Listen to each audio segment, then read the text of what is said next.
Hi boys and girls, Mrs. Lomont here. We're going to be talking with you about 4th grade ELA. First, let's go over a few things that will be necessary for our little lesson today.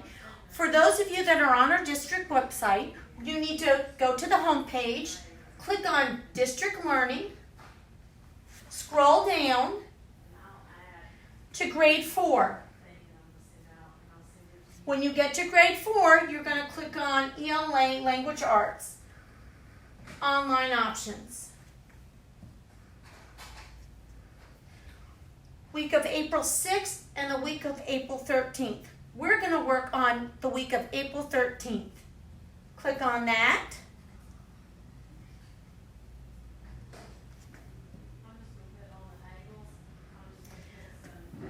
You'll need to go to commonlit.org. You click on commonlit.org, click I am a student, and enter a class join code. Once you do that, then you need to enter your name, add an email, which is optional, and create your password. After logging in, you'll be able to access all of our reading that we're going to be doing in the next couple of weeks. Okay, boys and girls, today we're going to be working on main idea. Main idea. What is the text mostly about? How do I find the main idea? Look for words used more than once. Reread the first and last sentence. Remember, we talked about the house. Your main idea is your roof. Your supporting details are your walls and floor, and your ending would be your door. Okay, boys and girls, our text today is Stephen Bishop, Cave Explorer by Judith Brogart. It was written in 2016. Franklin Gorham purchased a slave, Stephen Bishop, to act as a tour guide for Mammoth Cave in Kentucky. Stephen went on to make many discoveries in the cave and to be a well-known guide. As you read, take notes on how the author describes Stephen. Now remember, boys and girls, we are looking for the main idea. What is this text mostly about? So let's pay attention. Stephen's lantern cast shaky shadows on the walls of Mammoth Cave, Kentucky. Hurrying after his guide, he stumbled along the rocky path. He couldn't lose sight of Mr. Miller. He might not find his way back out. Stephen was a slave owned by Franklin Gorham. Gorham had bought Mammoth Cave to develop it for tourists. Like many people in the 1830s, he didn't worry about preserving the natural wonder. He wanted to make money from it. Since a slave wouldn't need to be paid, Gorham decided to have a 17-year-old Stephen trained as a guide. At Mammoth Cave in Kentucky, Stephen Bishop was known as the Prince of Guides. Facing the challenge. Stephen knew little about caves, but he was expected to obey his master. Every day he followed his guide, Mr. Miller, over the cave routes. Stephen found he could easily remember the twisting passages and the formations that served as markers. Soon he knew the 8 miles of cave routes as well as Mr. Miller. But guiding meant more than knowing the trails. Stephen had to explain what visitors were seeing. He listened closely to learn facts and stories about the caves. Soon, Stephen began giving tours himself. He pointed out log pipes and wooden vats in the passages. These had been used in the mining of saltpeter to make gunpowder for the War of 1812. He took visitors deep underground to Chief City. Here, early tribes had left behind slippers, gourds, and cane sticks. Stephen lit fires to show off the room's huge size. In Registration Hall, miners, guides, and visitors had used smoke from the lamps or candles to write their names on the smooth ceiling. Legend says Stephen learned to read and write by studying them, and soon he added his name to theirs, exploring Mammoth Cave.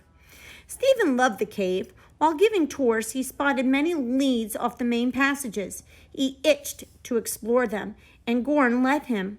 More passages meant more cave tours and more money for Gorham. Stephen spent hours underground. He climbed up domes and down pits. In the dim light of his tin lamp, He squeezed through narrow tunnels and crawl spaces.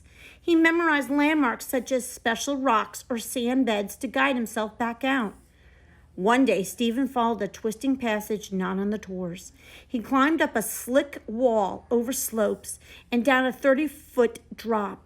He crawled through an opening partway up the passage wall. There he found a large dome no one had known about. Goran was thrilled. It was named Goran's Dome, and newspapers printed stories of the discovery. Beyond, bottomless pit. Stephen kept exploring, but one space always stopped him. Bottomless pit. On tours, he lit scraps of paper and tossed them in. Visitors, watching them drift down, could never see the bottom. The pit gaped as wide as a country lane. No one had ever dared to cross it, but Stephen wanted to know what was on the other side. On October 20th, 1838, Stephen and a visitor decided to risk it. Using a ladder of cedar poles, they crossed over bottomless pit. Imagine inching over a yawning black hole on a crude ladder. "I'm not sure I would have tried it," admits Chuck DeCrow, an experienced caver who guides visitors today. They had poor lighting and no knowledge of what was below them. It would take guts to cross. Stephen's courage paid off. He and the visitor found 2 miles of new passages that day. What beautiful stalagmites, and gypsum rosettes they saw. Again, Goran was thrilled. He had a sturdy bridge built across the pit. Guides and visitors explored 6 more miles of passages that year. Stephen discovered underground rivers in Mammoth Cave. He saw eyeless fish swimming in them. No one had heard of such creatures. Scientists came from all over the world to study them. Stephen became famous for his dramatic tours. He gave boat trips on the rivers. He showed off a beautiful place called Snowball Room. Its ceiling was covered with white gypsum rosettes. He used lantern light and torches to make formations sparkle and glow. He sang songs to demonstrate the cave's great sound. He told interesting stories. One visitor called him the Prince of Guides. Stephen drew a new map of Mammoth Cave. Slaves didn't usually get credit for their accomplishments, but the map was published in 1845 under Stephen's name. For 150 years, other people have continued to explore the cave. Today, 365 miles have been surveyed in the Mammoth Cave system. It is the longest cave in the world. Stephen Bishop found more miles of passage than any other guide of his time. His curiosity, determination, and courage helped him discover Mammoth Circuit. Okay, boys and girls, like we said, today we're focusing on main idea. So our first question is a Part A, Part B. So let's remember about Part A, Part B. Remember, Part A, when you answer it, that's going to help lead you into Part B, and we'll talk about that. So let's look at our question. Part A, which sentence describes the central idea of the text? Another word for main idea is central idea. Now remember, when we're talking main idea, you want to make sure you go back, look at your title, look at your headings, look at repeated words that are ideas that are mentioned over and over. Here we go. A, the different species and rock formations that Stephen discovered made important contributions to science. B, Stephen's work as a guide in Mammoth Cave was so impressive that he eventually received pay for his work. C, despite only having basic tools, Stephen made more discoveries in Mammoth Cave than any explorer in the years to come. D, Stephen was able to make important discoveries in Mammoth Cave because of his brave explorations. We're going to pause here and give you time to answer, and make sure you put it in your comments with the YouTube channel and our video. Okay, boys and girls, now that you've answered Part A, let's go ahead and look at Part B. Remember, boys and girls, that Part B is answering your answer in Part A. You do not go back into the text to look for Part B. It goes with your answer for Part A. Part B. Which detail from the text best supports the answer to part A? A. At Mammoth Cave in Kentucky, Stephen Bishop was known as the Prince of Guides. B. In Registration Hall, miners, guides, and visitors had used smoke from lamps or candles to write their names on the smooth ceiling. C. The pit gaped as wide as a country lane. No one ever dared to cross it, but Stephen wanted to know what was on the other side. D. On October 20th, 1838, Stephen and a visitor decided to risk it. Using a ladder of cedar poles, they crossed over bottomless pit.